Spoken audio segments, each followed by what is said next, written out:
কাউকে খুশি রাখতে তাকে পাগলের মতো বারবার ভালোবাসি বলার প্রয়োজন হয় না, কিংবা দামি গিফট দিয়েও ভালোবাসা বোঝাতে হয় না। ব্যস্ততার কাছ থেকে একটু সময় বের করে ভালোবাসার মানুষটিকে একটু সময় দিলেই হয়। ভালোবাসা বোঝাতে শুধু একটু যত্ন আর দায়িত্ব নেওয়ার প্রয়োজন হয়। নিজের আচরণে ভালোবাসা বুঝিয়ে দেওয়া অনেক সহজ। মানুষ যেখানে আদর, যত্ন আর ভালোবাসা পায়, সেখান থেকে সে কখনোই সরে যেতে চায় না। মানুষ সেই আটকে পড়া মায়ায় আমৃত্যু থেকে যেতে বাধ্য হয়। হ্যালো এভরিওয়ান, আসসালামু আলাইকুম। আশা করি সবাই ভালো আছেন। আলহামদুলিল্লাহ, আমিও ভালো আছি। প্রতিদিনের মতন নতুন একটা ডেইলি ব্লগ নিয়ে চলে আসলাম আপনাদের সাথে শেয়ার করতে। আশা করবো আপনাদের ভালো লাগবে। আজকে দুপুরবেলার জন্য রান্না করব ফুলকপি ভাজি, লাল শাক এবং বৈত্যা শাক একসাথে মিক্সড করে ভাজি করব। এখানে কিছু শুটকি, লোট্টা শুটকি গরম পানি দিয়ে ধুয়ে ভালো করে পরিষ্কার করে নিয়েছি। একটা বেগুন এবং একটা আলু দিয়ে আমি চচ্চড়ি করব। এদিকে আমি পেঁয়াজ, কাঁচামরিচ, টমেটো কেটে নিয়েছি। সবকিছু রেডি, এখন শুধু রান্না করব। আসলে আর রান্না করতে খুব বেশি সময় লাগে না, যতটা না সময় লাগে কাটাকুটি সবকিছু রেডি করতে। এই তো এখন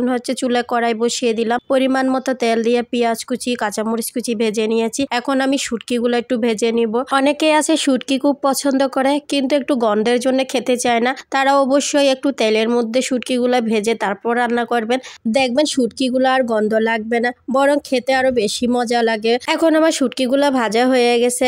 এখানে আমি আধা চামচ হলুদের গুঁড়া, আধা চামচ ধনিয়ার গুঁড়া, 1 চামচ শুকনো মরিচের গুঁড়া, আধা চামচ জিরার গুঁড়া, পরিমাণ মতো লবণ, কয়েকটা কাঁচামরিচ, 1 চামচ রসুন বাটা, অল্প একটু পানি দিয়ে মশলাটা ভালো করে কষিয়ে নিয়েছি। এখন আমি আলু এবং বেগুন দিয়ে দিব। ভালো করে নেড়েছে ঢেকে দিব কিছুক্ষণ। অন্য চুলায় আমি ফুলকপি ভাজি করব, সেজন্য পেঁয়াজ, রসুন, কাঁচামরিচ ভেজে নিয়েছি। আধা চামচ হলুদের গুঁড়ো, আধা চামচ জিরার গুঁড়ো, আধা চামচ ধনিয়ার গুঁড়ো এবং পরিমাণ মতো লবণ দিয়ে অল্প একটু পানি দিয়ে আমি মশলাটা কষিয়ে নিয়েছি। মশলাটা কষানোর পরে কেটে রাখা ফুলকপি দিয়ে আমি নেড়ে ছেড়ে একটু ঢাকনা দিয়ে কিছুক্ষণ রেখে দেব।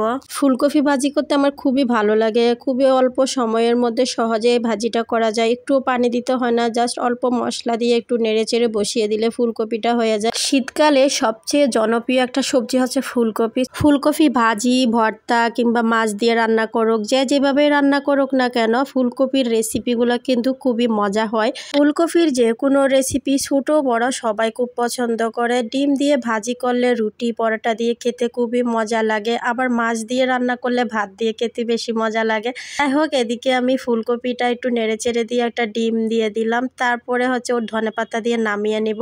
এদিকে আমার শুটকিটাও রান্না হয়ে গেছে, ধনেপাতা দিয়ে নামিয়ে নেব। তো এই তো রেডি হয়ে গেল মজার দুইটা রেসিপি, শুটকি দিয়ে আলু বেগুন চচ্চড়ি এবং ডিম দিয়ে ফুলকপি ভাজি। এখন আমি সবশেষে লাল শাকটা ভাজি করে নিচ্ছিলাম। একটু বেশি করে পেঁয়াজ, রসুন, কাঁচামরিচ দিয়ে লাল শাক এবং বৈত্যা শাকটা ভাজি করে নিচ্ছি। যে কোনো শাক রান্নার সময় পানি থাকলে আমার একদম ভালো লাগে না, তাই ভালো করে নেড়ে চেড়ে আমি শাকের পানিগুলো শুকিয়ে একদম জর্জরা করে একটা প্লেটে তুলে নিব। আর এখানে পেঁয়াজ কলে নিয়ে আসছিলাম, সেগুলো ছোট ছোট করে কেটে এখন ধুয়ে পানি জড়িয়ে নিয়েছি, ফ্রিজে সংরক্ষণ করব। সেজন্য পরবর্তী যে কোনো সময় noodles, pasta, fried rice, chilli chicken, তারপরে চিকেন ভেজিটেবল কিংবা মাছ রান্নার সময় এই পেঁয়াজ কলিগুলো দিয়ে রান্না করলে খুবই সুস্বাদু হয়। চাইলে আপনারাও এভাবে সংরক্ষণ করে রাখতে পারবেন। এই ছিল আমার আজকে সারাদিনের ব্লগ। আশা করবো আপনাদের ভালো লেগেছে। সব ভালো থাকবেন।